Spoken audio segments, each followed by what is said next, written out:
What up, y'all? Welcome back to the Audio Amigos podcast. This is episode 3, right? Three. Three. Yeah. This is episode 3. I am Lunch Money Lewis. To the right and the left of me, depending on who's on the right or the left. Now, give a round of applause. Let it run. Yeah, we got sound effects, nigga. To the right of me, we have our lovely co-host. To the right and left of me, we have Andrew Baluki, producer, writer extraordinaire, our tech support guy.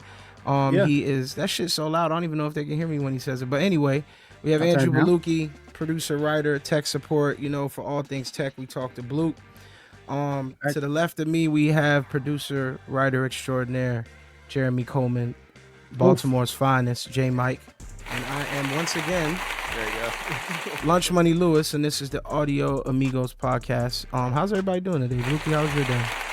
All right, great, man. For the love of God, with the damn, give a black man a soundboard, everyone gonna go crazy. I need the air horn, and we good. Luke, how you feeling? How's your day been, brother? I'm doing great. I just exercised and I'm fucking ready for this. Let's go.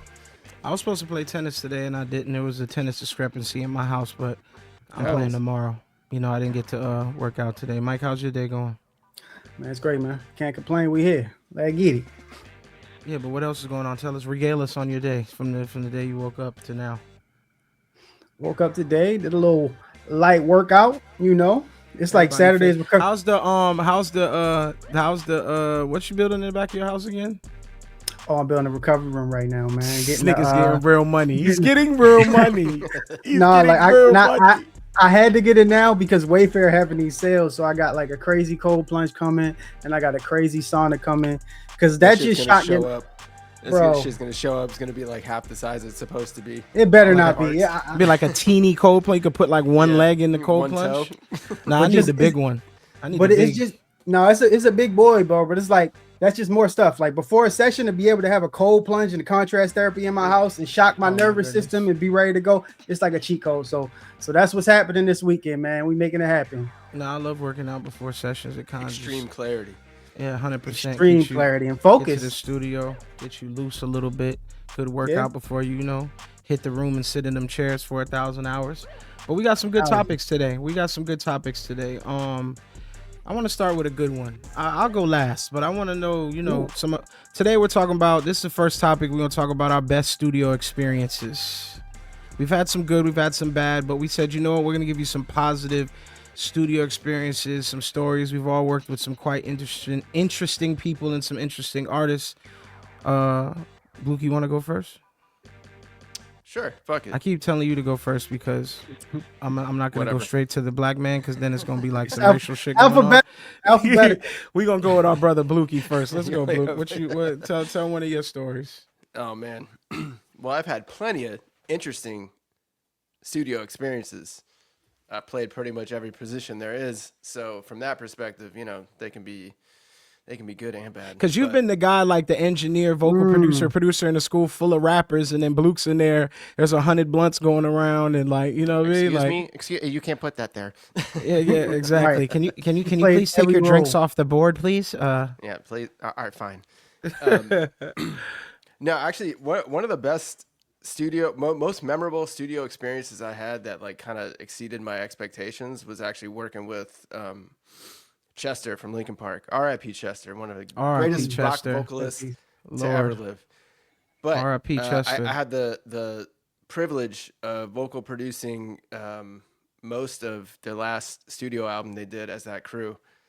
And it's funny because the guys in the band, I'm not going to say they were uptight. They were just very proper. They have kids. They run a tight ship. It's a machine.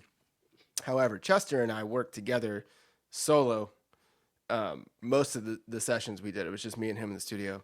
So afterwards we would we'd work for like 3 hours on one song, and then afterwards I was always expecting him to go home right after, but he actually wanted to hang out because he had a far drive to go. So he was just like, no, let's just kick it. And this is a dude that can sell out a stadium, like a soccer stadium in fucking Peru or some shit, like that's a serious rock star.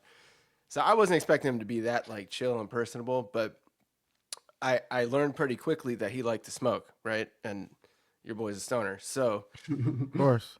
I would always go out of my way to try to smoke with him after the sessions, but there was one in particular where he went out to his car, man, and he came back in with a full dab rig.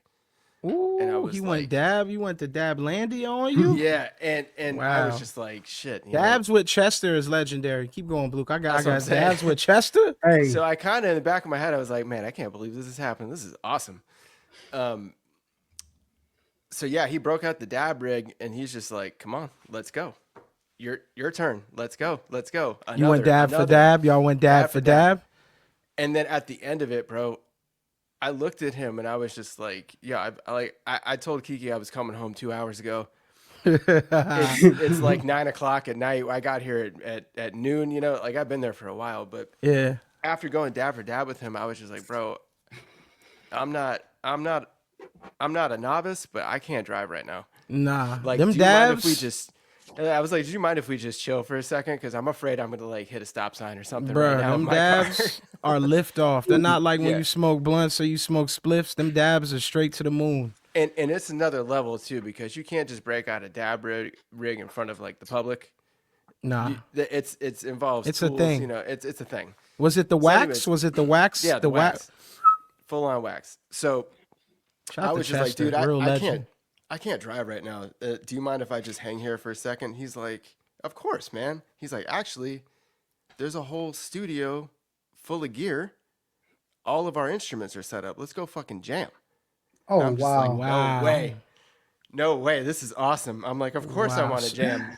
oh And my goodness. if I wasn't dabbed out of my head, I probably would have been like, nah, you know, like chill for a second. But I was just like, let's fucking go. What? So we go into the live room, and he for some reason wanted me to hop on the drums, and I don't play drums. And he was playing guitar, and I don't think he plays guitar. And we literally just sang our hearts out and like played our hearts out. Terrible. Wow. It was like kids that got behind beautiful. drum sets for the first time because we were both dabbed out of our heads. Wow. But bro, when I tell you, I the whole time I was just thinking like I'm the vocal guy. I'm not supposed to be in here jamming with him right now, but this is fucking awesome. Like people Bro. aren't even gonna believe me that this happened. That's a This is once so in a dope. lifetime. Yeah. You It can't really like, was, and it you know, R.I.P. to him. It's never gonna happen again. But I am so glad Wow. that happened, and I'm so glad that he was that cool with everyone, that he was just like treated you like a homie right off the bat, even though we were supposed to be having a very professional relationship, you know. that Yeah, is fucking, bro. That was one of the best awesome heights Jeez. of my That's a experience. beautiful. That was That's sick. always fire. fun too. The fun thing about that, like hearing you talk about it, is like they always say, like you never want to meet your heroes. You know, you're Yeah. scared to meet. And I've, as we all have probably met people we admire before, and they're not exactly who we thought they were. And that ruins it. It does ruin Yeah, it. for Like sure, I'm not gonna for lie, sure. it ruins it. It makes you not For want to sure. listen. You can't listen to the music the same. You don't see them the same. It just like completely ruins it. But nah, that's beautiful. That's bro. I don't even know, Mike. You can give That's me the one one. jamming with Chester. I don't know. That's just like That's a one-on-one, man. That's a one-on-one. My only Um, wish was that I learned how at some of their riffs a little bit better, that I actually could have jammed one of their songs with them, but it don't matter. yeah. I mean, fuck it. You know what I mean? Just I would have fucking played the triangle if I was with y'all over there. I don't Exactly. give a fuck. That's Chester.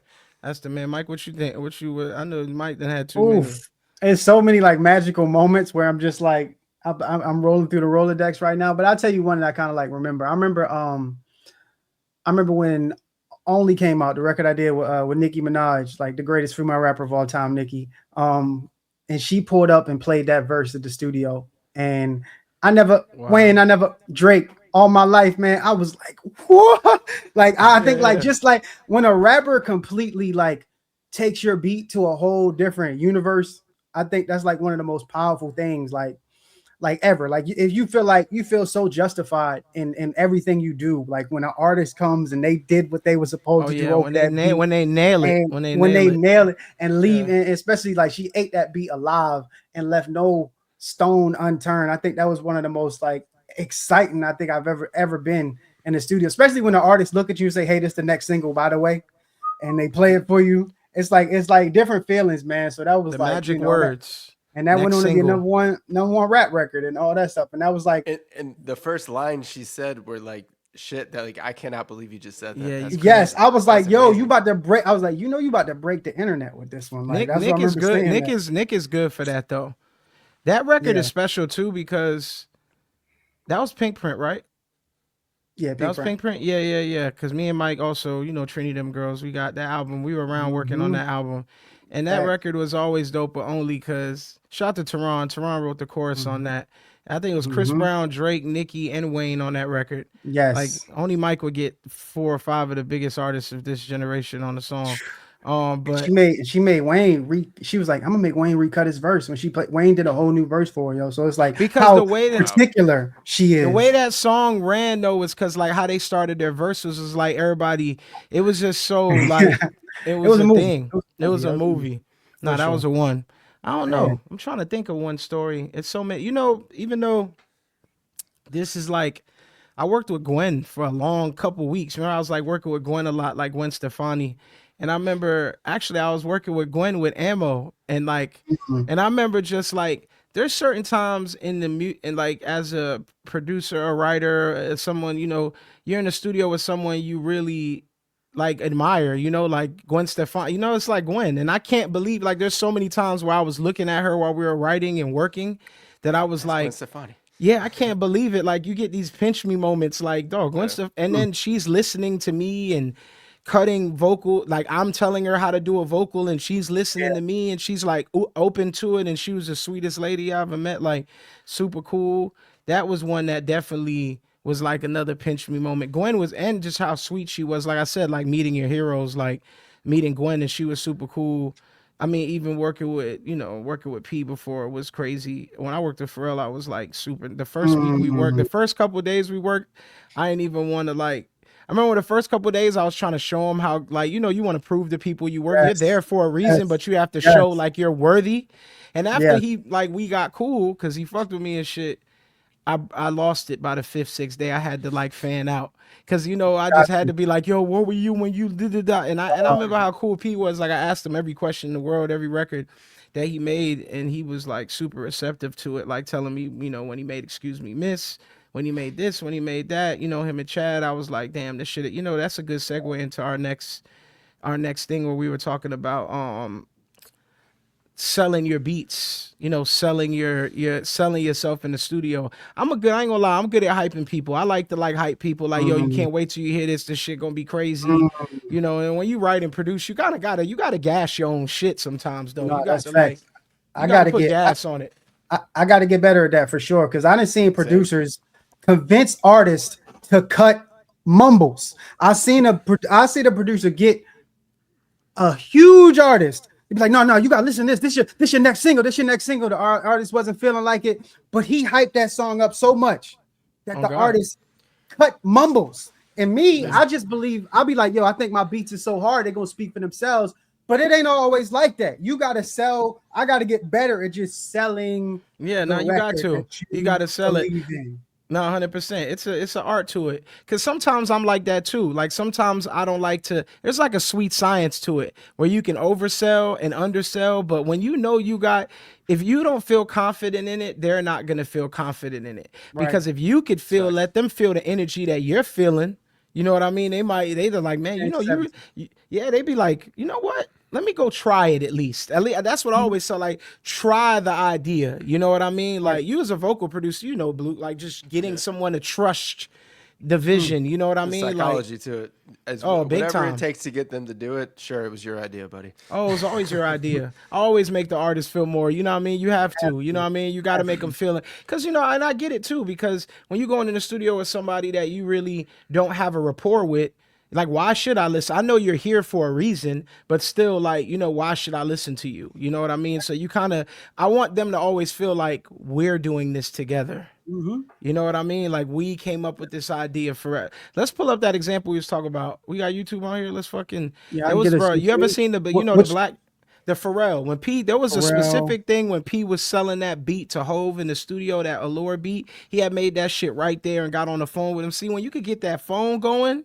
Oh, the power of the phone. That's a whole different thing. Texting somebody a record. You're like, yo, I got one of those onesies. I got one of the onesies. This one? Yeah, that one. This the one? Okay. Look how P was talking on this shit. P Let's just look sold a that real motherfucker. producer. First off, shout out Pharrell, Yeah. DMV, one of the greatest producers to ever live. Let's see what he's talking about. You know, Your Mike career- had to get his Virginia. your He had to get that career DMV right off. now, this is the end of Carlito's way. And you're just trying to get one more last job in before you get out. But I'm trying to tell you that I have the song that See what I'm saying? I have the beat that describes that moment accurately. And if you don't Accurately. believe me, your man Guru is here. What's your name? T. Your man T is here, and Hip Hop is here, and niggas' faces. Shout out is to Hip, scrunched man. up. Shout out to I'm telling you Kiambo. right now, Guru The heard it GOAT. and said, "Did you say he gonna do the whole song tonight, right? He said you're gonna do the whole song tonight. Wow. Goodbye." That motherfucker said goodbye. Hold on. That motherfucker stopped in the studio. He looked. He said, "What's your name right here, brother?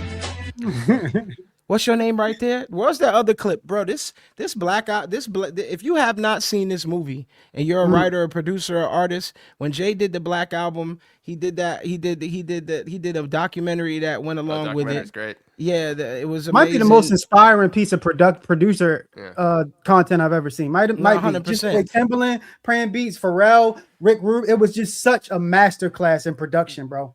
100%. And this was before Matt content. Right. This is There's another one. Go to the Rick crew, but there's the other one too. What you want to see? Look, go to Rick Rubin when they did 99 Problems. Even the different psychology, how Rick approaches it, and how P, it's like different vibes. I'll be on that P vibe a little bit sometime. What's your name, brother? T is here. Whoever T was, I don't know who you are in that clip, but T was in the building. Shout out to T. T was in the building. Shout out to T for having his camera rolling. Old school hip hop. They say that's when it was at its best. Then they call it the golden years. I know that's when Scoot it down a little bit. Go down a little bit. Yeah. Nigga, that LL, Johnny Cash. Architects of what we do. Look right at Beastie. now. Look at this is the legend Rick, man. It's Rick. Man.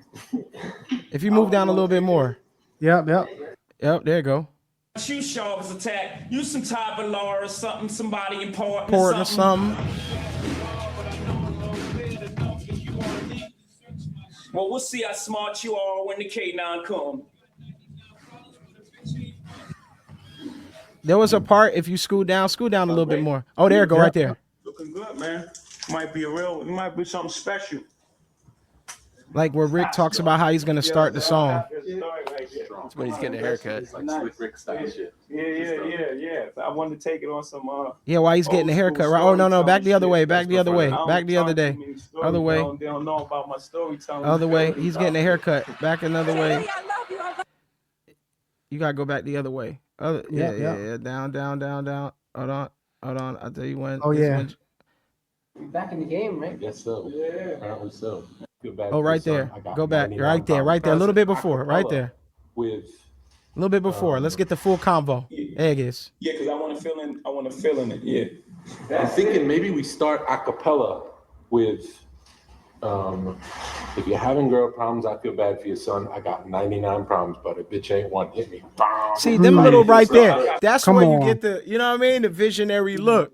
That's what niggas be saying shit about Rick. I'll be like, look, man, I understand, but Rick is an architect of he's an architect. Of rap production, no matter how you look at it. And just music. I mean, what else did he work on? Johnny Cash and Beastie Boys and Slayer. Slayer, Red Hot Chili Peppers. He's won a Grammy in every single category there is. Yeah. Shout out to Rick, man. Undeniable. Let's give a round of applause to Rick Rubin, man. Let's give us a sound effect. All right. We're covering ground. So then let's go to this. This is a good one. Do you guys think, now watching all of that, do you think how do you feel like the new introduction to digital production when DAWs came and all of this digital first analog talk? As a person who collects vinyl, I love analog. We all love analog, but I also fuck with digital. I am happy about the tech and the new things going on. I would love to hear you guys' takes. Is it a war? Is it work together? Or, you know, what do you think? How you feel about it, Blue? You know, mastery of analog though is always going to achieve an expensive sound that's very hard to mimic. There's something. So, bro, if you're a master of vinyl and you understand how kick drums and drums, just the drum kit in general, how it just smacks over vinyl. There's something about it. It hits those speakers differently. You kind of feel it in your chest because it's not super loud, and it's designed in a way where you got to turn it up in order for you to really feel it. 100%. That goes along with the vibe of you having a good time, you turn the volume up, it kind of matches. There's something about it where, I mean, you can just tell right now, all the producers I know, everybody's trying to master a little bit of the analog world, whether it's cassette tapes, little tape echoes, shit, even just playing a guitar, doing something that's every time you do it, it's a slight one of one, you know? 100%. There's something about digital that it's so easy to copy those ones and zeros, like even just flying a hook, something like that, right? Because that's something they didn't used to do back in the day. They used to have to perform the whole fucking thing. Just sing that motherfucker down. I did that recently this week with an artist. What made him sing it all the whole way? Sing it all the way down. Made him take the song, sing the lead 6 or 7 times all the way down. 6, 7 times, 8 times. Sing it over, get the different nuances, and comp from there. But that's how you get the expensive sounding nuances of things that like you now have a whole. It's not saying that you can't fly choruses or something, but when you follow that process that takes a little work, you now have so many Easter eggs of things, of little performance things that it took someone getting to the third chorus and when them being out of breath and they've already heard themselves do it twice, that now they're going to hit it like they're performing it live. And when people perform it live, they always take it to, another level because everyone's 100%. watching you and it's you're trying to give people something for their money. Yep. But that's, you pull that out of people when you follow those. It's more laborious, but it's another 3 minutes of your time at the end of the day. It's not that big of a deal. But I feel like that's a little bit of a lost art of getting people to go back and do things the hard way. But it works out in the end, though. It works out. You can tell the difference. And it depends on the genre of music too. Not every genre of music needs that level of detail, but for the most part, all those songs we love from the 60s, 70s, and mostly in the 80s too, all of those did not fly. Yeah, they didn't fly anything. They may have done edits here and there. Yeah. But for the most part, that's just the best they could do at that time, and that's why we love it. 100%. What you think, Mike? You a dog. You're a dog. You're a Studio One guy. Shout out to Studio One. Shout out Studio One. It's like 3 of us that use this, man. We try. Takeover. Oh my God, I don't want to talk. That's a whole different debate for another day. But I feel like we're at a time. I'm a gadget guy first and foremost. Like I'm on the newest plugins. I go to my kitchen. I got all these bunch of kitchen gadgets, apps, everything that could kind of make my life better. But I feel like back in the day with gear, people were doing way more with less. You know 100%. What I'm saying? I feel like right now we at a time where everyone has Splice, everyone has access to the same creative tools, the same plugins and all that stuff. And they end up making similar sounding stuff with more tools, which is very, very, very tricky and weird. And people are falling in love again with the older sounding stuff when they was back to doing less. Like I love live instrumentation now more than I love plugins. I love like hearing an actual guitar player and the imperfections of the pick hitting the guitar and all these type of things. They really do like make a difference. A whole nother spice to the whole to the gumbo. I like mixing it too, though. I like the digital analog. I mean, they're great tools. They're great tools. You know what I'm 100%. saying? Like, and then we should be able to take them tools and take music production to a whole different stratosphere, man. Like we got so many crazy tools that like make our lives better and easier. So I'm excited. 100%. I always get excited about the musical future because, like, back in the day, people used to be scared. Like the guys, when the Moog came out, bass players was on strike. Basically, like that's gonna take our job. And when the drum machine came out, they was mad at Sly because Sly had the drum machine, and they was like the drummer like almost left the band because he was like, "Yo, you using a fake drummer? They gonna take my job." It's always and everybody's fine. Everybody's take fine. My job, sucker. Right, that drummer, that Roland TR-808 is gonna replace a real drummer. It never will. It never. If you are skilled and talented, as a drummer, I know that. Yeah, if you're skilled and talented, no machine will be able to ever take your place. 100%. And I mean, it's all just advancing technology. And a good thing about nowadays, we got the fucking option. You're going to pick up a guitar, play it into your Ableton, do whatever you want with it, fuck it up, distort it. Everything is right there. And you know, I think it's a beautiful thing. And it really, like Luke said, I think it's depending on what you're going for, who you're working with, the type of shit. You know, my brother Ben was on Ableton. Like, he taught me Ableton. He was the first person I ever seen use Ableton in my life. And some people like, oh, what DAWs? You know, we go to the DAW worlds. Is it Fruity? Is it Ableton? Is it Studio One? Is it Logic? They all have their strengths and weaknesses. They all do. Pro Tools, you know. Pro Tools. Some people honestly, still make beats. Yo, if you still make beats in Pro Tools, you're a different kind of guy to me. You're a different guy. Animal. If you're doing anything MIDI at all in Pro Tools, you're a different person. You're a fucking savage. You're a fucking savage. Because I don't. But really, like some of the best producer collab rooms, everyone's on a different DAW because they all do something different. 100%. You know, right. I would be on Ableton. I work with people that are on FL and they're masters of FL, and then there's usually a Pro Tools person that's handling the vocals, and it's a collaborate. And you just have to figure out the translation between all three of them, but.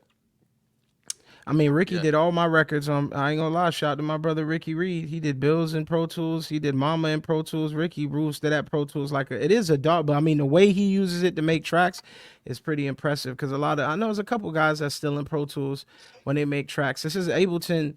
I think we all have geared to Ableton, a lot of people, because of the workflow. It's quicker. You could just throw shit in it and just like turn up and just throw shit in it and turn up and knock vocals. Production is fun. Beats are fun. It's super fun. I love just getting in the room with the homies and just jamming out on motherfucking Ableton. I started working on Ableton a little bit more. Well, that's my primary DAW now, but I started doing vocals in Ableton on purpose because I got so good at doing vocals in Pro Tools that it's the magnifying glass. Like, you get so entranced in the details in Pro Tools that you kind of you'll jump over $1 to get to a penny, as they say, because you spend a lot of time doing shit that's not going to make you any more money. So like 100%. In Ableton, it's just a quicker workflow, and it gets you to detach from some of the processes that don't really matter, and it just makes you kind of focus on the idea a little bit better. 100%. And the flow is just there. Get to point B. Get to point B. Knock it out, and then it feels like you're done. And Ableton, you're like, yo, this shit sound good. All right. Pro Tools, you could sit in there and take after take, and then it takes so long. And by the time you do that shit, you're like, man, you know what? I'm fucking hungry. I'm out this bitch. I ain't dealing with this shit no more. Somebody order some fucking food. Shit, let's get to some of these dirty motherfucking nasty ass motherfucking topics we've been trying to avoid, but we gonna talk about that nasty. Give me a good sound effect for like some fucked up shit. I don't know if they got one. Fucked up shit. They got something in there. Let me see. Let's find a random fart or something like that. Like maybe I'll make my own. Yeah, because that's what it feels like with this one. What is the biggest scam? Anybody ever been scammed? I've been scammed out of shit before. I mean, in the beginning of my, I realized coming from Miami, I kind of realized the whole pay to get on a showcase thing. And when you are a new artist, you got to pay to perform, and you paid to get on mixtapes. And, there was a whole hustle with that. And, I think we've all fell for like certain things before, especially as an artist when I was coming up from DJs and etc. bullshit. But, the scams get deeper as you get higher in the totem pole. The scams become more complex. Yes, especially with the internet and these internet gurus. It takes longer the internet gurus selling you. Send me 500. I'll listen to your beats. And selling you courses. The two biggest scams I ever saw, and they were messed up too because they both happened to my brother. My brother was a superstar, multi-platinum, so many Shout number one. Ammo. Shout to Ammo, bro. Ammo. Back when he was rapping. We didn't know much about the industry. Like, we're gonna play some of them Ammo songs on here too. Ammo, don't worry. I got him. We're gonna play his rap battles live. I got him. But yeah, like when you're in like a city like Baltimore is not connected to the music industry at all. Like, music seems like this far, far away, like enchanted forest that no one I ever knew ever made it. So it seems impossible, really, to make it in music. So the scam. Two scams that my brother fell for back in them days that I saw. One was a fake manager that charged him $500 to be his manager, and he never. I'm not gonna say the name of these people, but every time my brother would call, because they said $500. So every time my brother would call, they'd be like, "Oh no, we're in the studio with Nas right now. He actually listened to your beats." Like, it was such the craziest scam, bro. Yo, Jay-Z on the other line. I'm gonna call you back at 5. Bro, that's exactly. So my brother would actually come back. Hey, yo, Dame, come over here. Yo, exactly. They was like, it'd be like some fake assistant. It's like, actually, Nas just left, and we're about to play him your beats. But if you want to just keep calling, like it was one of them 500. That nigga needed that 500 though. And then another one that I He seen him needed that call 5. for, he needed that. Another one was, I'm not gonna say the person's name, but he was a Dipset affiliate. Promised my brother to be on this mixtape with J.R. Ryder and all the, and that was like another one. Harlem. I remember, and the thing was, like, I remember, like, my mom and spent her hard-earned money to get my brother on that mixtape, thinking it would happen, and it was a straight-up scam. So that's really like, that really just brings me to hit how you much with the Harlem Shuffle. Exactly, he was from Harlem too. It's like Harlem it's crazy shaked you. how much these scumbags, even how many people today that take someone's dream and try to monopolize it, knowing that they can't even get you from point A to point B. And that's like the worst part of it all, when someone takes your passion and tricks you, like, oh, I can do this for you, and then charge you for it, and then don't do it.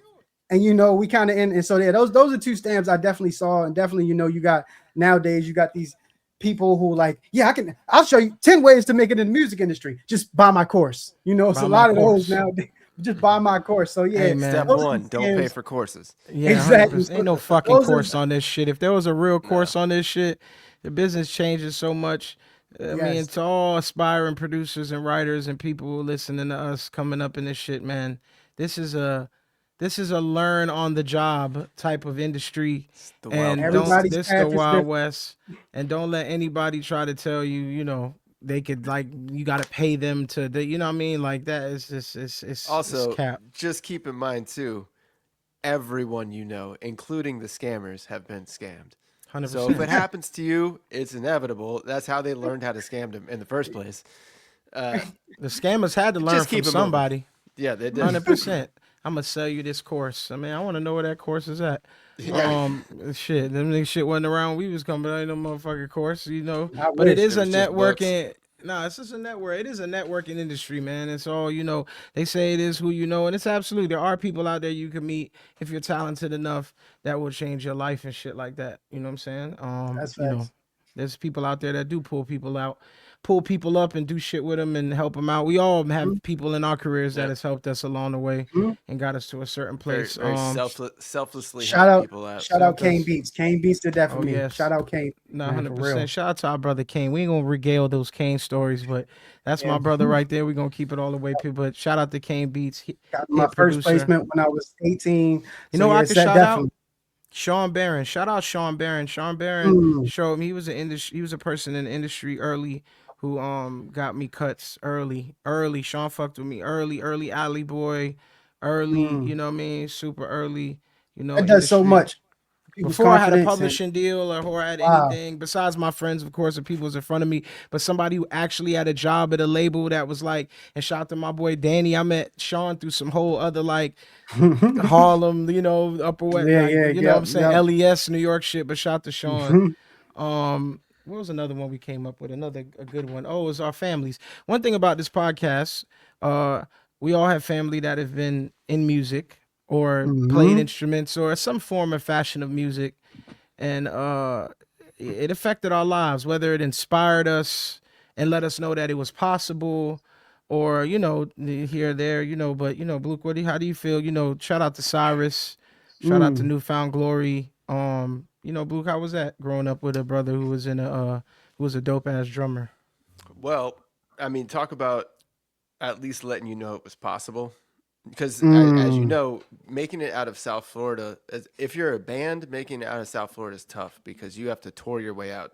And Florida, just geographically, is a hard place to make it out of because you could tour all of Florida, but then there's no other major cities until you get all the way to New York or all the way to LA, really, that matter. So no one's ever going to hear you. So it's very tough to get on the map at all. So Cyrus, I mean, a lot of things, planet alignment kind of worked out for him at the right place, right time, whatever. And he was able to do a actual, legit record deal when he was, I think, 18 or 19. Wow. And that, we didn't know anybody that ever signed with any sort of, it was like a small label at the time, but that small label ended up merging with, I think it was MCA, which doesn't exist anymore, but it was part of Universal. And then their band ended up getting like uprooted or, like up, Yeah, sold upstreamed and shit. Yeah, upstream. sold. Yeah. So they basically went from a minor to a major label and like did the conversion where they actually started putting big money behind your music for videos and whatever promotion. Yeah. So bro, they were huge. Newfound Glory coming from South Florida. Yeah. That it was very cool and inspiring to see that. And I will say, as a producer, Cyrus was the person that brought me to a studio for the first time, and I'd never seen an actual recording studio. So his producer, Neil Averon, shout out to Neil because he's the man. He's the sound of that early pop punk scene. Neil was working with Tape at that time, and they were recording one of their albums back in, it was like 2001 or something like that. And they happened to be recording in Boca because that was the only studio that was local that everyone could afford in their budget. So I got to see a real live recording studio with Tape and like a big ass console. And, you know, the first time you walk into one of those studios, you're like, holy shit. Like, I've only seen pictures of something like this, but this is real and they're actually working. This is their job. This is crazy. I want to do that. Jeez. But it takes seeing that to actually know that it's real, you know? So him having success early set the bar really, really high because his band, you know, had a gold and platinum record like early on. And that's not like getting a placement. That's getting a successful placement and you're the artist, you know? So like a lot of things happened right for that to actually like come to fruition. But sure enough, I mean, it made me at least think that like, all right, if you're talented enough that people stop what they're doing to listen to you play when you play, that's the first step. Did you ever jam with Cyrus? Like you guys jam out growing up and stuff? Honestly, sometimes, not that much. He would force me to listen and learn all of Newfound Glory's songs so I could practice with him. So he's practice basically for the band. But no, I have to credit Cyrus a lot because he was the only drummer I knew.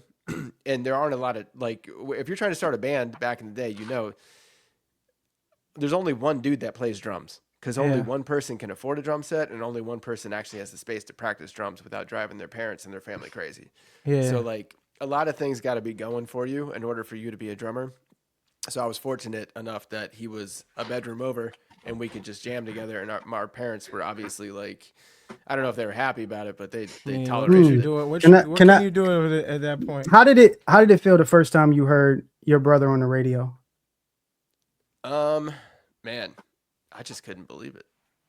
But I almost felt a little numb to it. But what affected me was how it affected other people and how they then started treating me because of his success. Right. And it was a weird thing to deal with at the time. I'm not gonna lie, because I was in the end of high school or like the beginning of college when that happened, and random ass people start wanting to be your friend. Oh yeah. And I wasn't. You have to kind of get used to that and understand. Yeah, you have to understand to like push those people away. But at the time, I was just like, oh, this is awesome. You know, you don't understand like how fake these people are. They just want a ticket or something like that. They're trying to go to fucking see Newfound Glory live. But you see, it gives them googly eyes. But that also you understand then the power of your music being seen and how it affects everyone around you. Changed everything, right? It's overall positive, you know, and you then want to be responsible for something like that. You want to make a song that people want to see, and you want to make a song that people want to come sing and like know you for, you know? So having him close to home do that, and then, you know, you see that it's possible and you kind of got a glimpse of like how the record industry actually works for better or worse. Without that, I don't know if I would have taken a full stance swing at music. Because I was in I was in law school to be a lawyer, you know, like I was on a completely different path. And then just knowing that he was able to do it back in the day, whether or not it was going to be helpful to me or not. And I'm sure you guys know, if you got somebody in your family with success, people's then expectations of you are like, you know, it's a constant comparison basically of whatever they did. And then whatever you did, they line you up together. And whether, you know, you didn't ask for that, but that just is what it is. But now, it motivates you, you know? I can feel that. Now, that's the crazy thing. Now, Lunch, how did you feel? Now, Lunch comes from the royalty. I'm talking as big as it gets. Big Jamaican artist, big Florida movement. How did it feel the first time you heard your family? It's more than just your pops. It was your uncles. How did it feel the first time you heard them on the radio? Well, the thing is, I never really heard. I was young. I never heard them on the radio, like in the, like terrestrial radio. That's funny that you asked that because I've never heard. Really? I've never heard Sweat. Of course, I never heard Sweat. I've heard no. In my older age, I've heard Sweat on like 93.9, like like what would you call them stations? Like adult contemporary. Yeah, like 101.5 and like AC. hot AC stations and stuff. Now but at a young age, I didn't. All I knew is that I used to go to reggae shows with them and get the laminates and and see them perform all the time. I really love, the funny shit, because I played drums, I really was like obsessed with my uncle Lance. He's the drummer of Inner Circle. The drummer, after the group left Jamaica, they reformed the group and he was the drummer. And that's who I grew up. He my uncle, and he used to wear the big hat on stage, and he was just like a rock star to me. That's what I saw first. And then as they came along and Circle House was built and certain things with the studio is when I started to notice the capacity of like how Bad Boys did to just American culture and Sweat. Yes. I didn't realize a lot. I didn't understand a lot of the things until I got older. Younger, It was just like, younger it was just like these niggas is performing all over the world and this is super cool and I got to like get down with this. Like you never watched Cops TV show with the intro? The funny thing, I didn't really watch it. I knew it existed. Wow. I was young though. Like this is like 93, 94 TV show, man. Yeah, I remember. No, it's a fucking legendary TV show. I mean, that was around the time when syndicated television and songs. The Friends theme song. This is way later, but just even the Cheers theme song, Family Matters. When you would if you were lucky enough to get a song on terrestrial. Like on a syndicated television show at that time, it was like gold. It turned into culture. It turned into culture. 100%. And if you knew the band before, they've had an era. They were around from the 70s to the 80s to losing their lead singer Jacob Miller. Reforming the group a lot, being session musicians, playing on Cherry O Baby on Eric Donaldson and being the backing band for Steer It Up. They played, on Steer. They were, they were giggers. They were band guys, They was, and when they lost their lead singer, Jacob, and they came to Miami, they started over, they had a pressing plant, they had a little studio, my pops and uncle telling me my pops would play clubs in Hollywood, Florida for a couple dollars with Michael Sterling, shout out to Michael Sterling.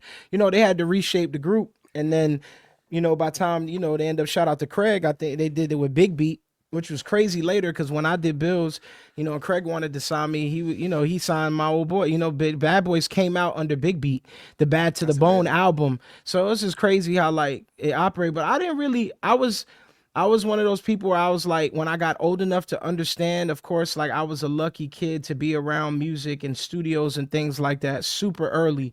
In my life, or at least see my pops play bass live, and my uncle, even my mother's side of the family is very artistic and musical too. But like, I never played around with the shit though. Like, as soon as I got conscious of everything, I was a sponge. I was like a nerd, like wanted to learn about music and who wrote it and how it happened. And I never played with the opportunity, but when I got old enough to understand, like I don't play with my legacy. It's definitely an inspiring thing that you got to carry on. These people laid it down, it's different. I know Bluk is like his brother. So it's like they have that brother, but when it's like my father, my uncle, my Uncle Towder, these people are very important, to the fabric of reggae music and to American culture too, because Bad Boys is a big song to the fabric of America. You know what I'm saying? Like your Cops is a very legendary TV show. A whole movie series based off that song title. When I worked with Will Smith, I brought that up and we laughed about it because it was like full circle, like Will working the power of song titles. The power of song, exactly. And it was that ended up to a movie and the song worked. It's like it just was a gift that kept on giving, you know what I'm saying? And then even for me later to make Bills, which is kind of like a novelty song too, one and the same. Not as probably nowhere close, but it's novel. It's for modern music. Bills is a novelty song. It's like one of those serendipity pop songs everyone knows. Like, and for Bad Boys, it's kind of, the band has a long history, but to the average listener, they know Sweat, they know Bad Boys. Like if to average lunch money, they know Bills and they probably know Mama. You know, so it's funny how life works out like that. But nah, that shit was like super inspiring. But their 70s catalog is everything for me. When I DJ, I play a lot of Jacob Miller because their band Jacob was literally about to go on. Bob and Jacob were going on an American tour together. This is when they had came back from Paris from doing live shows, and Bob and Jacob were gearing up for that tour. And Jacob died 1980. I think Bob died 2 years later. So it was a big blow to like the reggae community there, and everyone fucking started over. You know what I mean? You lose two giants like that. So, you know, but yeah, shit's inspiring. I can't even front, and I can't fuck it up. I had to do some shit. I had to make something of myself. You know what I mean? I would have been out here fucking dragging along. I would have been the motherfucker tugging onto the back of people's pockets, but I think I did pretty good. I think we did. I think that was the thing with me, what Baluki said. When you see, hold on. Even with you, hold on. We ain't going. Hold on. No, we're gonna take it. We're gonna take it to there. Yeah, hold on. We gotta take it to Butch and Rhonda. Take it to Butch and Rhonda. I'm about to get there. That's what I'm saying. The thing about Baluki, what Baluki said that was so powerful that resonate with me, is that once you see someone who ate the same food as you, lived in the same house as you, make it, it takes the illusion away. Like once I saw my brother, I'm like, man, this dude, like I know him. This ain't no stranger. Like I grew up my whole life. We used to sleep in the same room together. Like if he can do it, I can definitely do it. So like when 100%. That wall gets broken, and me and my brother, we come from a musical family. I'm talking like my granddad used to play the organ. All my uncles that play the keys. My mom is incredible on the keys. Minister of music in my church that I grew up with. My brother used to play the drums, and my dad played the bass. My dad used to open up for Michael Jackson. He used to tour with P-Funk. Like when he was a little kid, he was signed in this group called Dynamite 5. They used to open up for Michael. They go out one way looking like the Jackson 5, and Michael Jackson would go the other way. They were the decoys and the opening act. And so like Butch being the decoy for the Jackson 5. Yeah. So it's like stuff like that, to where like music was like in my house.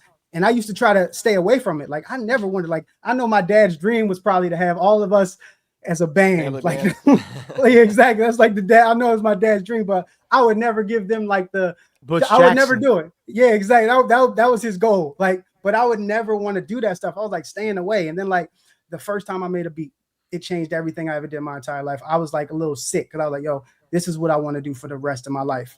And it was like growing up around two jazz musicians and gospel musicians and being around the studio. It was like I had this library of just chords and like when I make beats now, I kind of relate it. When I'm doing drums, my brother was a drummer, and so I related to him. When I'm doing the keys, I think of my mom and the dad and the wheelhouse of that. When I'm doing bass, I think of my pops. So it's like love. Every beat I make is made with love because I'm thinking of those people and the most important like instruments together. So I definitely like growing up in that musical household, and that was a different language that we all spoke, was a completely different thing. Like when your mom start playing the keys and say, come on here and sing this song, come on here, and you getting trained every day, not even knowing it. You know, they ended up having two sons. Teaching. It's like, teaching. And you know, they had one son who, you know, my brother had the biggest Billboard record of all time, Teddy Swim Lose Control. Other son, I got the biggest female rap record of all time, and that was from being from that household, you know, being in that music. You had that nigga threw that in there like that, right?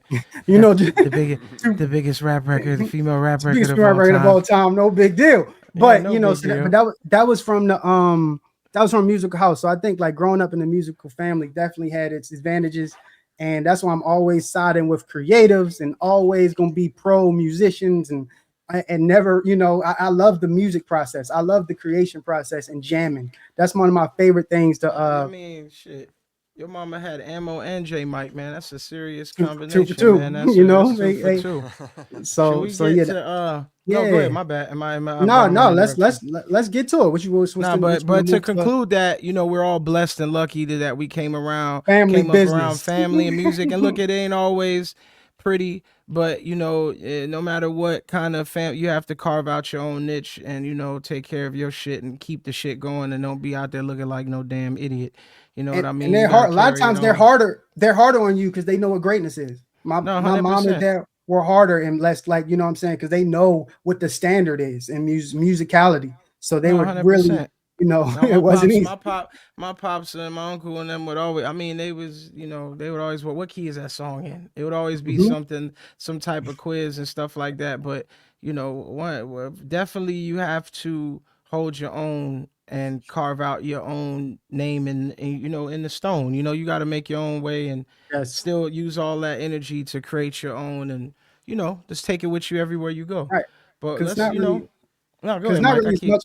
It's not really that much nepotism as people think. Like we started, even though we had those like connections and stuff like that, you have absolutely nothing. Like this, my parents did music in a whole different time. It does not help like people think in the music. It's almost the reverse, to be honest. Yeah, I mean, it puts a lot of pressure on you. I mean, me coming up, having that my father, and my uncle's band having one of the biggest songs probably ever. Just to rep for them. Bad Boys is a very big song, Yes, and the yes. group has besides Bad Boys and Sweat, the group has a rich history in music besides that. So, but I never really, I think being so young and not understanding it, and then growing in my own and appreciating it I always wanted to make my own, and that's what Lunch Money was kind of like. I feel like, same way, like I would look at my brethren like Stephen Marley and Damian Marley, the Marley kids, they really, Damian and them are their own men, like I love Damian's catalog and I love Stephen's catalog. It doesn't do anything, to me. And if you look at a lot of great musicians, you see them there. It starts, I mean, even Beyonce started young, you know what I'm saying? Like Michael started young. I think it's just a trained sport. It's like even, where you start young and then when you grow into your own, you got to find your way. Yeah. You have to find your own way. Reps for reps. You have to find your own way. Well, on the Audio Amigos podcast, episode 3, we like to also shout out producers, writers, and people that we admire, and our amigo, who is our friend of the week, our amigo of the week, and things like that. Amigo of the week. Yeah. Amigo of the week, our brethren, our friend. And people hear Audio Amigos, we're not Latin. Let's just keep it here. We're not culturally appropriating and nothing but we're just friends. We're just friends. And it's like we got so many like amigos in the music industry, so many homies that do not get the love and appreciation that they deserve for their craft and their credit. So we definitely are gonna make it a weekly thing where we all shout out one amigo of the week. One amigo of the week. That makes can I pick the amigo this week? Sure. Should we all go through it? Should we all do one, or should it be one a week? Maybe we should do one. We should let's highlight one person so we could give all the love to one person. All right, let's do it. We don't let them share the glory. We're gonna give them the glory. Yeah. I'll pick this week. You know what I mean? You got it. Since I'm already pulled up something. The amigo of this week is somebody, I want to give this to my brother Kevin Cossum. Can we get a round of applause for Kevin Cossum? Of course. Kevin Cossum is a songwriter from Orlando, Florida. Great friend of mine, amazing talent. I'm shouting out Kevin too because he commented on one of our early videos and showed love on the Isley Brothers post we're talking about. Salute Kevin Cossum. I'm gonna list off some of the songs Kevin did. Kevin did "Knock You Down," Kerry Hilson, Kanye, Neo, #1 record, smash record. I would say a modern day classic in our time for a modern day pop R&B crossover record. You got Jump, Rihanna, you got all those Khaled records, Do You Mind, All Eyes on You. I mean, countless. He did the Higher record, Nipsey and Khaled that won the Grammy, stuff on Summer Walker, Potential. I mean, Body to Body. There's too many. Talk a Good Game, Kelly Rowland. It's too many joints on Kevin. Cash Flow, me and Kevin worked on the record on Gotti, the Chris Brown Save It For Me record, but Kevin's just always one of the people I've seen work too. Us coming up in Miami and him going to Khaled's and us going to work. Kevin's pen is just, he's always been just a monster. His own music is crazy, and Kevin's just one of those pens that I feel like people don't talk about enough. Kevin's been around. Didn't he write Go Getter? Jeezy? Go Getter, Jeezy also. Go Getter. I mean, that's what I'm saying. We could go through Kevin joints all day. Usual Suspects on Ross's album, which he's featured on. One of my favorite hooks he did, which is a classic. Another modern day hip hop classic, that Lloyd Banks, You the one is every time I try. I think Avant or somebody sang it, but there's a Kevin version too. But I just wanted to get, our amigo of the week. I wanted to give it to my brother. I wanted to, give this amigo award of the week to my brother Kevin Cossum, man.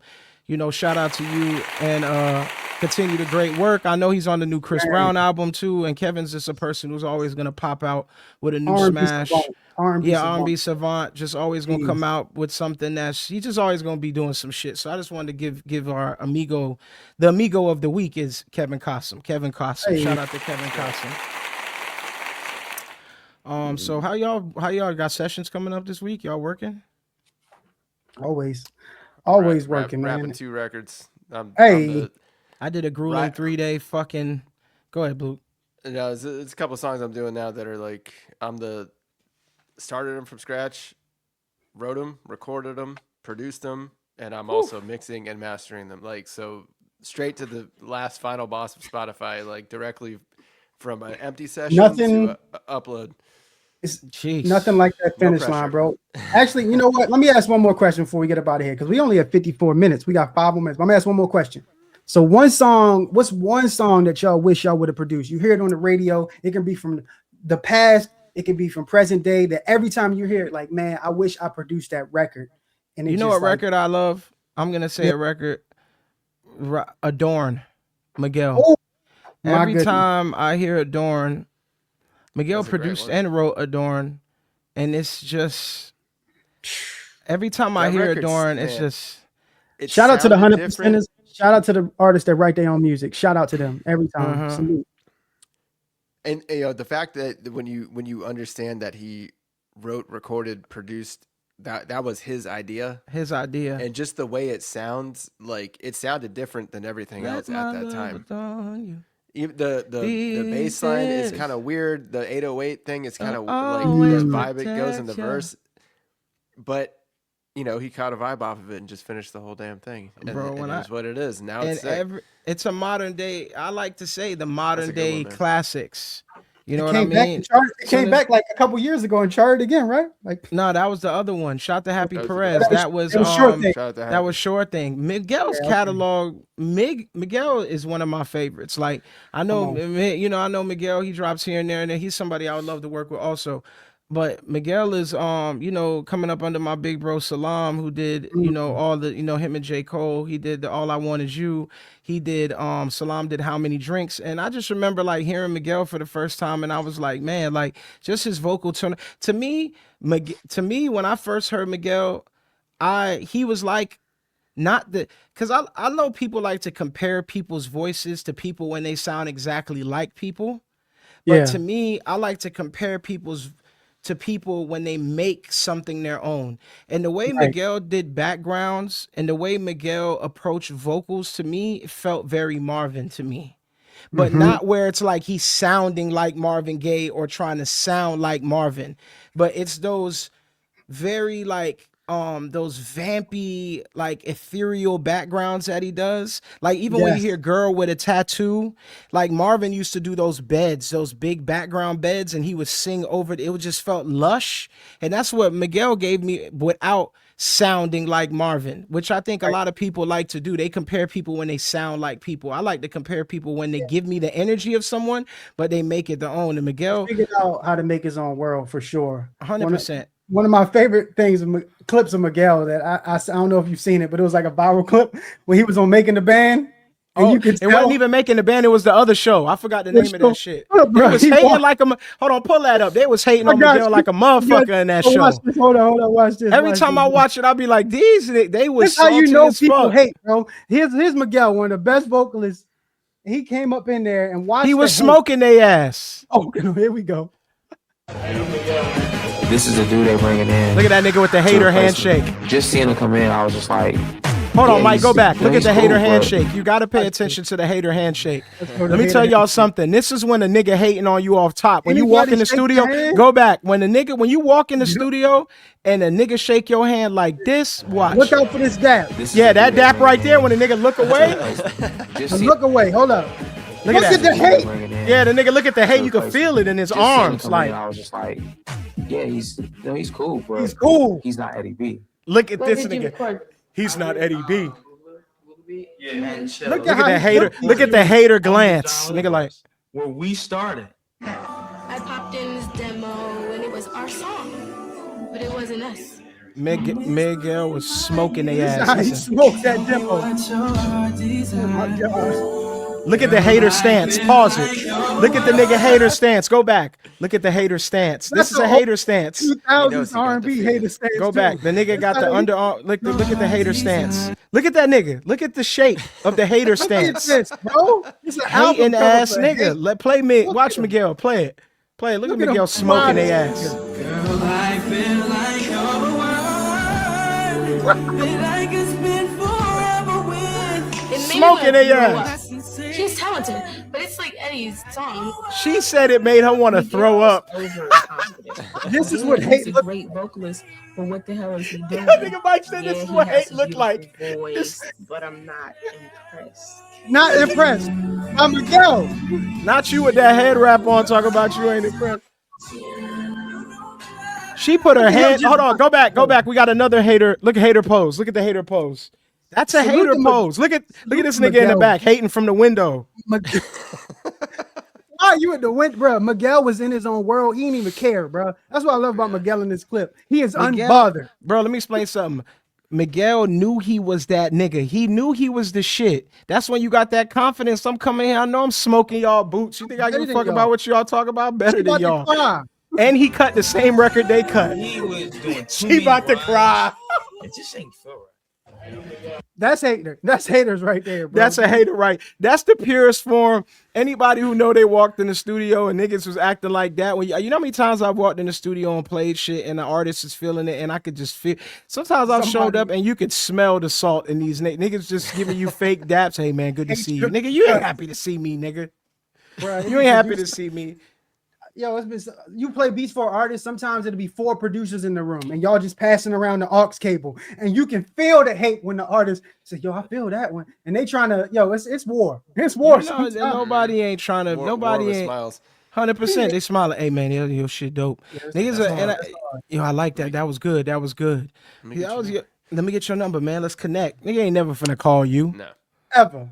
Cause you know if I come through over here, I'm cooking shit. Right. I'm here to win, buddy. Yo, that was a good video though, because I'm glad we got to point out them hater-tastic handshakes and the leans and the hater daps. Sitting on a window hating on you. He hated from the jump. He said he not Eddie B. Shout out to Eddie B though, wherever you at. I hope you doing okay. Miguel is doing great. Eddie B ain't Miguel, unfortunately. No offense, Eddie B. You probably could have been, but you ain't Miguel, man. There's only one of people, and Miguel is a shout to Miguel. Can we get a round of applause for Miguel? That was a beautiful thing. But Luke, what's your record that you wish you could have partook in? I mean, this is kind of a low-hanging fruit, I feel, but I listen to this record so often, and I reference it so often for Sonics that I just have to, it's just at the top of my mind. But Nirvana's Nevermind, right? Oh, okay. They still play it constantly on the radio. It's never left rock radio ever. But there's something about the way Butch Vig captured these disgruntled young men. Shout out to Butch Vig. In a way that he had to commercialize them, and they were resistant to being commercialized. So the psychology that went into those sessions to try to convince somebody who hated everyone and everything to be poetic and actually be clear for once instead of just being thrashy and energetic, you know? There's something about those tones that everybody who picks up a guitar today still tries to unlock that. And when you listen to the interviews of him talking about making this record, you know, it's not even that big of a deal to them, but it's a big deal to everybody else. And right. When is that what you think? Sorry, Blue, go ahead. I wanted to ask you, not to interrupt you. No, is that what's special about the Nevermind album to you? Just the ability, their ability to translate Kurt's writing into a digestible, catchy, commercial rock release, but still be poetic and artistic without it being just like, you know, some raging teenagers? If you listen to other you know, alternative rock, whatever, from that time period, pre-Nirvana, nobody had that clarity. I don't want to say nobody, but like, it wasn't a mainstream thing for a reason, because it sounded like underground it made you uncomfortable. It's almost like how if you listen to the artists that play it Rolling Loud now, like it gives you that kind of like this is underground music kind of thing, and if you don't get it, you're not supposed to be here kind of thing. It's got a sonic like it makes people like look sideways a little bit and they feel uncomfortable. Yeah. But Butch Vig figured out that this guy writes the most amazing songs, and if we just figure out how to do this properly, and you have to kind of trick him into thinking that like, oh, we're still keeping it raw, but we're actually just going to polish this up in a certain way to make sure that people can't understand what the fuck he's saying in a lot of these songs. Like some of them is just straight gibberish, and he actually wrote gibberish on purpose because he didn't care. Yeah, he wrote gibberish, and like their biggest song, Smells Like Teen Spirit, like most of the lyrics are complete gibberish, and they were placeholders, but he just never changed them. Wow. So it made it obvious that his melodic sense, there was a lot of parallels to the Beatles and the way that they wrote, and they just figured out a way to make melody on the forefront, but he paired it with sonic mayhem and loud ass drums and loud ass guitars, and they were able to make even the bass lines a little bit like funky. Yeah. They had a formula, but they sounded just as large, heavy, and thrashing live. Like, so the album and the live, like everything just kind of paired up together, and they hit a grand slam with that one. And there's a reason why it was so successful, and there's a reason why they've never stopped playing it on the radio. And multiple singles from that album. It's not just one. There's like 5. What's the name is my other favorite one from that album. Lithium's an amazing song. I was about to ask you what your favorite song was on that album, Baluk. I'm gonna have to say Lithium, just because the progression of it is so weird, and it's got this almost like doo-woppy kind of bass line. It's like it's very like awkward. It's weird. It goes through emotions. Everything about it is fucking sick. That's the thing what Dave did though, because then when it kicks in, it goes crazy. When Dave talks about it, Dave played a lot of funk. Like Dave was listening to Tim Tom, although he talked about it in that one clip. Pharrell, he was taking all them funk Gap Band rolls, mix it. That's what I think made that album really sick too. The Nevermind album, it was the mashup of like the funk style, punk, poetic lyrics. It was just like a mashup of a bunch of shit. I don't know if they all understood how their influences were playing such a part in the masterpiece they were making, but Butch thankfully got that gig. He was able to produce that whole album, and he recognized it. He recognized that these melodies are incredibly intoxicating. He was the adult. They have to be. Yeah, exactly. He was the adult, and he also had the wherewithal to know how to like psychologically work with a very troubled person to get to actually capture the trouble. You know what I mean? That's the thing, capturing those moments. Yeah, that Salam would always say it got to be an adult in the room.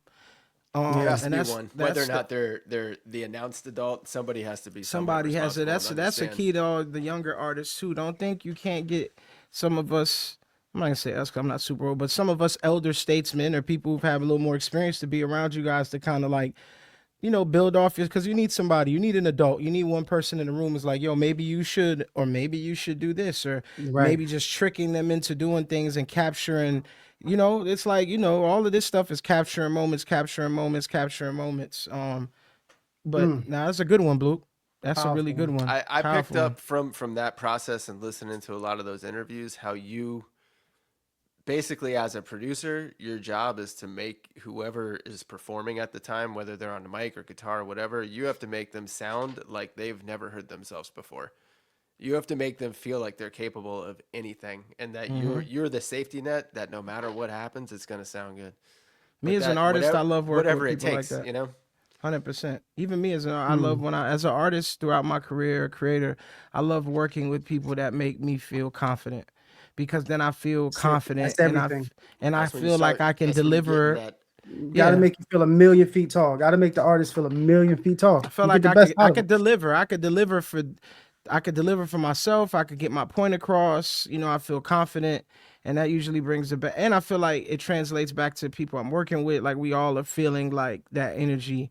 What about you, Mike? Let's regale us with your man, song. for me, it's very easy. And just like how Beluki did the whole album, this is my favorite album of all time. Talking Book, Stevie Wonder. It's my favorite Stevie record ever because simply for the fact that very rarely does the best human being in the world who's making music also is the biggest artist in the world, because sometimes popularity can be construed. But this was the time where Stevie wrote and produced every song on this album. He had so much stuff happening for him. For one, newfound freedom. He just left Motown, was out of the conveyor belt type system, and he had to prove that he could actually make his own album without Berry Gordy, without the assigned songwriters, without all the controlled releases. So this was his first kind of freedom and exploration of what he could do with an album. He had just broken up with his wife, got a divorce, so he heartbreak.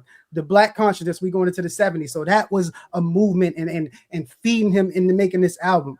And also emerging technology. So he had the early Moogs. And if you hear on like so many good rappers, You Are the Sunshine of My Life, You and I, Superstition. That's one of my favorite records. Big Brother, Blaming on the Sun, I Believe. And if you listen, You and I, man. What's funny, but what's the song? What's the song on there for you though? The song for me, I think You and I is probably one of my favorite records ever. You and I will conquer the world in love. You and I, because I was like, it was such a bittersweet, because it was like he had broken up. Him and his wife had a divorce, so he was like writing from a place of like, what if, you know? So he had such an emotional vulnerability, and it was such a tenderness to like you can hear it on Blaming on the Sun. You can hear it on Looking for Another and Pure Love. Like it was Living for the City on that album. Living for the City. I don't know if Living for the City on that. That's one. Is that on the Songs in the Key of Life? Might be Songs in the Key of Life. I think so. But Blaming on the Sun and Sunshine of My Life's on there though. And Big Brother, where he just saying little government, you know, type music, and the synthesizers where he was that using album was kind of protesty a little bit. It was a he had a statement album. It was around that time, you know, like Marvin Gaye had just left Motown, so he got to do his What's Happening Brother album, and they were kind of all locked in, and like the movement in the streets Superstitions on that album. Yes, and those were like very aggressive, heavier drums, dirtier clavinet, and they were more groove focused and more black, because he had left that kind of like polished Motown sound. So he was really, and that wasn't accidental. Like this post civil rights America. Stevie was a spiritual guy, man. If you believe in things that you don't understand, you suffer. Yes. Superstition ain't the way. You know how powerful that lyric is? And that's just to show you it changed everything. The spiritual hyper frequency of Stevie Wonder, like the magicalness of how he thought lyrics. He really just was in another planet, how he thought about lyrics, like the way he viewed the world, being a blind person. I think just lend his imagination so much further, and that was average. Pick up another. No, that's 100%. what made that record so crazy, because normally pop crossover records like that album was, you got to simplify it. He did the opposite. He made it more complex, but still global. But that's incredibly rare. Yeah, but the thing with Stevie too is like Stevie always was complex but very simple. It wasn't like undigestible. You are the sunshine of my life. When he did I just called to say I love you. All Stevie's records were musically could be challenging, but there was this simplicity. That's the thing when we could say that aligns with all of these three people we named. With Miguel in a modern form, with Nirvana, Nevermind album, with Lithium and songs like that, and with Talking Book, there's a complexity to these people. There's a musicality to these people, but there's also a simplicity to these people. You know what I mean? Where they delivered these projects and these songs in an honest way, in a musical way, but in a very simple, digestible way. And I think that comes down always to the writing, to talking to, the writing about real things, about love and just being honest too, the honesty. Kurt's pen in honesty. Kurt was so direct with the things he said and very poetic. And you can align people like Stevie Wonder and Kurt Cobain together with the complexity, the simplicity. I mean, you know, Kurt was a fan of music. And it was like experimental and groundbreaking. Experimental and groundbreaking. And Miguel in his own way too. I feel like Miguel came in a time in R&B when there wasn't, you know, I remember his music sounded experimental when you it was like when the early R&B was if like, people don't know, I mean, I think Salam has spoke to this. They did the first record they did together was How Many Drinks. How many drinks does it take you to leave with me? When they did How Many Drinks, Salam talks about it. Miguel didn't want How Many Drinks to be his first single because he didn't want to be like the R&B guy with the Rhodes and the keys. He told Lam like, yo, I want, you know, so Salam said, okay, this is what every key, you know, producer does. He said, all right, let's go drums, bass, and guitar. So they did All I Want Is You because Miguel was just like, I ain't doing the chords and the rows. They trying to Darnell Jones me, you know what I'm saying? He like, so he went to bass, they went to guitar, and they went to bum dum dum dum. All I want is you, to get that more R&B, dark guitar, live drum, kind of like East Coast bop, you know what I mean? Because he wanted to go, and then from them he developed, you know, and when he got to How Many Drinks, it still worked because, you know, even when Happy did when they went to Treat You Like a Lover, they did what was it? No, even with the stars and shine. When they got to Sure Thing and those records, they also felt very left, very you know, Happy. Shout out to Happy Perez, a friend of all of ours. Happy's guitar licks are not spoken about enough, from Baby Bash to Sugar How You Get So Fly is probably one of the best modern pop licks in pop music. Period. Guitar licks. Hearing that guitar riff on the radio so many times, I finally was just like, who the fuck made that? Oh man, and you got me twisted, lifted higher. I was than like, the yo, I ceiling. have to work with this dude, have to. And you know, sure enough, we did, which is great. Man, let's talented listen. Person. Such a let's hold talented on, person. sugar, why you get so fly? That's what it is. Oh, Sugar. That guitar riff is so sick. Even how it starts. That's the kind of riffs that I listened to back, and that's how I developed my guitar playing, was off shit like that. R&B. Happy's guitar licks with even the Short Thing, even just the production on Short Thing. Round of applause for Happy's guitars. Round of applause for Happy's as a producer and everything. But a lot of great topics we covered today, gentlemen, on episode 3. Yes, sir. Of the audio Amigos. Three amigos. 3 amigos, man. Shout to everybody tuning in, listening. Make sure you subscribe to our YouTube. Check us out on TikTok and Instagram. I'm Lunch Money Lewis. We got Andrew Baluki, J Mike. This the Audio Amigos, man. Subscribe with us, fuck with us. We're a nerdy little music podcast of a couple bros and real friends in real time who just like talking about music and, you know, chopping the shit and shooting the shit. But we'll see you on the next go around. Right? Peace. Peace and love, y'all.